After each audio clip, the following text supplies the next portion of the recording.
Sur les hauteurs de Faa'a, le site de l'Aouna est exploité par l'aviation civile. Une ancienne antenne doit être remplacée, seulement voilà, elle est encore équipée d'un curieux appareil, un paratonnerre radioactif. À l'origine, la présence d'éléments radioactifs dans ces dispositifs était censée mieux capter les décharges électriques de la foudre pour des questions de sécurité. Mais leur efficacité n'a jamais été démontrée. Par ailleurs, le risque d'exposition radiologique qu'ils présentent est négligeable, à condition de se tenir à distance.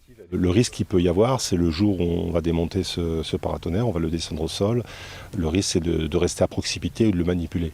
Là, il y a un risque d'exposition parce qu'il est radioactif, donc il y a un rayonnement qui est émis et qui va effectivement nous donner une dose qui est largement au-dessus de la dose naturelle. Dans l'Hexagone, un inventaire des paratonnerres est réalisé depuis plus de 10 ans, ce qui n'est pas le cas en Polynésie, où seuls 3 appareils de ce type ont été portés à la connaissance de l'IRSN.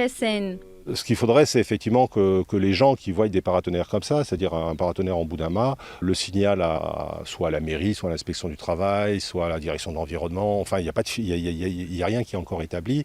Le signal pour qu'on puisse petit à petit faire cet inventaire et que le jour où on doit intervenir sur le monument, le bâtiment, on prenne les précautions correctes pour traiter ce paratonnerre qui va être en fait un déchet radioactif. À ce moment-là, il faut faire des contrôles, il faut le conditionner de telle manière qu'on puisse l'exporter en métropole au centre d'entreposage de l'Andra.